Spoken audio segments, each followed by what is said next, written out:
Welcome to the Writer's Block. I'm Barry Tramel from the Oklahoman in Oklahoma City.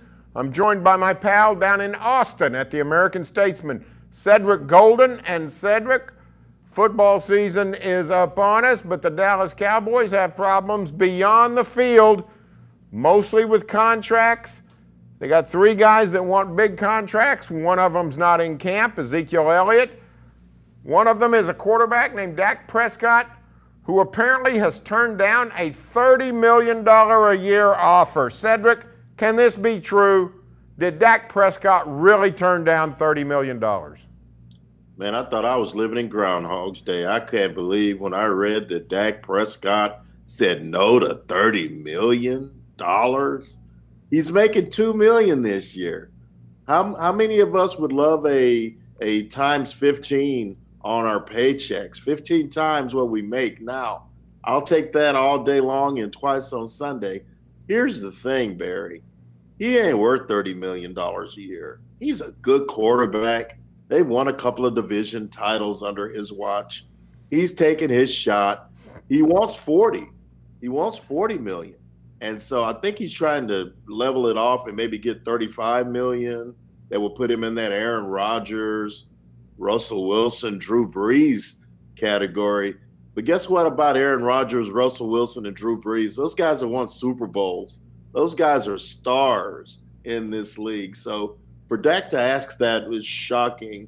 And for Jerry to talk about severed arms and automobile accidents when asked about the contract dispute is even more disturbing, especially since he just bought a $250 million yacht. So I don't think he's hurting for cash. It's more of a salary cap issue than a cash flow issue. Well, the thing that strikes me is the quarterback, your team leader, when he takes a mega salary, when he goes for as much as he can get, that really only cripples the cause. That cripples the salary cap room for the general manager. If you pay Dak Prescott $30 million, that's going to crimp the rest of the Cowboys' salaries.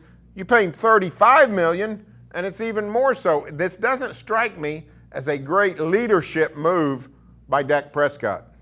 It doesn't, and one only need to look at toward Foxborough, where Tom Brady has taken less money for the last decade plus to keep his team competitive. I'm not asking Dak to just throw it all away, but Dak, if they offer you $20 million, $25 million, you should jump at that. You're a fourth-round pick, and you're not elite. You're 18th in passing efficiency last year. That means that you're not even in the top half of starting quarterbacks in the league in passing efficiency. You're a good leader. You're well-respected. I understand the need to maximize your earning potential, but not at the expense of your teammates, especially when you know that your road dog, Ezekiel Elliott, is still out there in Cabo sipping on margaritas and getting fat while everybody else is in the sun in Thousand Oaks.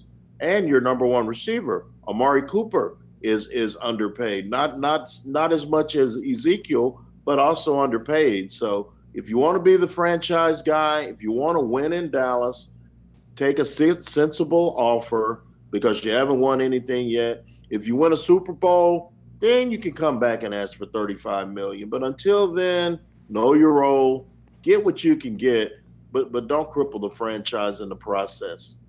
Speaking of Big Zeke, do you expect Elliott to continue his holdout into the season, potentially throughout the entire season? I really don't, Barry. Something tells me he's coming back. And I know Melvin Gordon and the Chargers are millions and millions and millions of dollars apart in their negotiations. But I think that I just think that the Cowboys and Ezekiel Elliott could probably find a happy medium that's going to get him in camp here in a week or so, get him ready. A lot of these guys just don't like training camp. I understand that. But I think when you're the most important player on a football team, and I think that is Ezekiel Elliott in this case, I think he needs to get back in camp and get his timing down with Dak and the offensive line. I don't think that they're as far apart as Melvin Gordon is with the Chargers, so it wouldn't surprise me if he signed in a week or so.